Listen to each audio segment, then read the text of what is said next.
చూస్ country delight, live better. ఇప్పుడే country delight app ని download చేసుకోండి.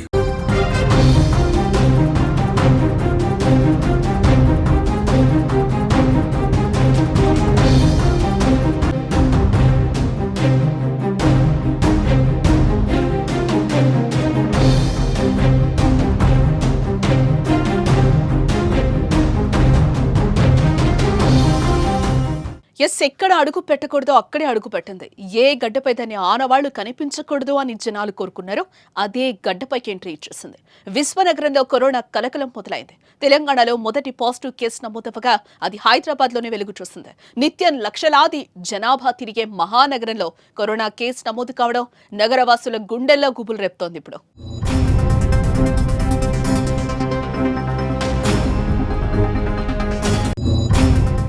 హాంకాంగ్, చైనా, సింగపూర్లో కరోనా కేసులు పెరుగుతున్న సమయంలో మన దేశంలో కాదులే అనుకున్నాం, కానీ మన దేశంలోకి ఎంట్రీ ఇచ్చి చాప కింద నీరులా పాకుతోంది. తెలుగు రాష్ట్రాల్లోకి రావని ఆలోచన వచ్చేలోపే ఏపీ, తెలంగాణలో ఎంటర్ అయిపోయింది. ఏపీలో 3 కేసులు ఉన్నట్టు సమాచారం అందుతూ ఉండగా తెలంగాణలో శుక్రవారం ఓ కేసు నమోదైంది.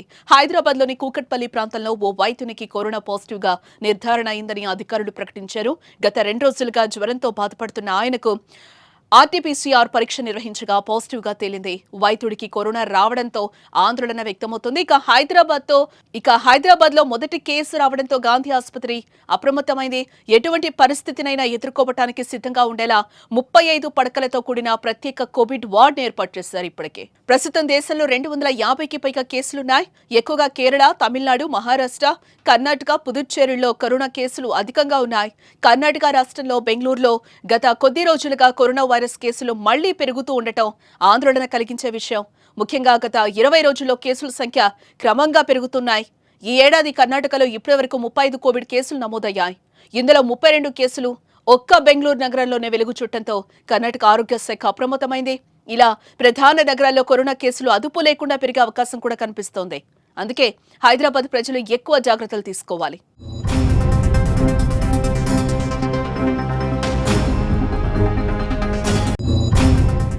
5 ఏళ్ల క్రితం కూడా ఇలా ఒక్కటిగా నమోదైన కేసులు తర్వాత విశ్వవ్యాప్తమయ్యాయి. కోవిడ్ ధాటికి ప్రజల జీవితాలు తలకిందులయ్యాయి. అందుకే కరోనా వ్యాప్తి అధికమయ్యాక జాగ్రత్తలు పాటించడం కంటే ఇప్పటి నుంచే జాగ్రత్తలు తీసుకోవాలని వైద్యులు కోరుతున్నారు. జ్వరం, దగ్గు, జలుబు, గొంతు నొప్పి లక్షణాలు కనిపిస్తే ఇంట్లో విడిగా ఉండాలని, వైద్యుల సలహాలు, సూచనలు అనుసరించి మందులు వాడాలని తెలిపారు. ప్రయాణాల్లోనూ జన సమూహాల్లో ఉన్నప్పుడు తప్పనిసరిగా మాస్కులు వాడాలని అధికారులు తెలిపారు. కోవిడ్ కేసుల ప్రభావిత ప్రాంతాల నుంచి వచ్చిన వారు అనుమానిత లక్షణాలు కనిపిస్తే వెంటనే నిర్ధారణ పరీక్షలు చేయించుకోవాలని పేర్కొన్నారు. అదేవిధంగా తరచూ చేతులు శుభ్రం చేసుకోవాలని సూచించారు.